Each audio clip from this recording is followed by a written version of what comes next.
So ఇక్కడ అన్నాద్భవంతి భూతాని అంటే ప్రతి జీవి ఇంకో జీవికి ఆహారంగా మారిపోయింది. ఇది హింస నేను చూడలేను అంటే మనం చేయగలిగింది ఏమీ లేదు.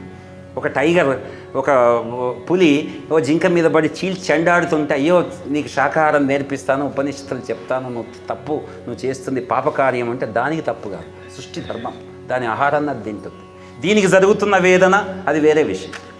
అక్కడ జింకకు జరుగుతున్న వేదన ఏంటి అంటే ఇదే చెప్తున్నాం, మనం జీవితంలో మన పరిమితులకు లోబడే జీవిస్తాం. అక్కడ జింక కూడా పులిని ఎదిరించే శక్తి దానికి లేదు, దాని నుంచి కాపాడుకునే శక్తి లేదు. ఏ జింక అయినా ఆలోచిస్తే ఒక జింక పుట్టింది ఆలోచిస్తుంది, అసలు ఈ అడవిలో పులులు ఎందుకు ఉన్నాయి, తోడేళ్ళు ఎందుకు ఉన్నాయి, హౌండ్స్ ఎందుకు ఉన్నాయి, అడవి కుక్కలు ఎందుకు ఉన్నాయి, సింహాలు ఎందుకు ఉన్నాయి, ఇవి లేని రోజే నేను ఆనందంగా ఉండగలుగుతానంటే ఆనందంగా ఉండలేదు. ఏ జింక అయినా అలా ఆలోచిస్తే ఆ జింకనే మనం అనుకుందాం.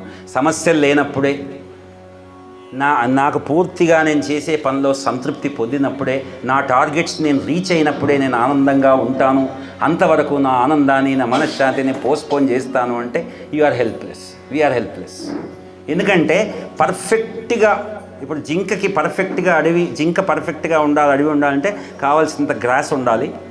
ఈ పులులు దాన్ని వేటాడే జంతువులు ఉండకూడదు, కొండ చిలువలతో సహా. అలాంటి అడవి సాధ్యమా? పాసిబుల్ కాదు. అలాగే జీవితంలో మన వ్యక్తిగత జీవితంలో కూడా సమస్యలు లేనటువంటి జీవితం సాధ్యమా? అసంతృప్తి లేని జీవితం సాధ్యమా? అర్థమైందా? పర్ఫెక్ట్ లైఫ్ సాధ్యమా? కాదు. We are under illusion. మనం ఈ ప్రపంచాన్నంతా కంపేరింగ్ చేస్తూ పోల్చుకుంటూ ఇది సాధ్యం చేయాలనేటువంటి ఒక ఇల్యూజన్లో ఉన్నాం, కానీ సాధ్యం కాదు. కాబట్టి never postpone your happiness for the perfect result.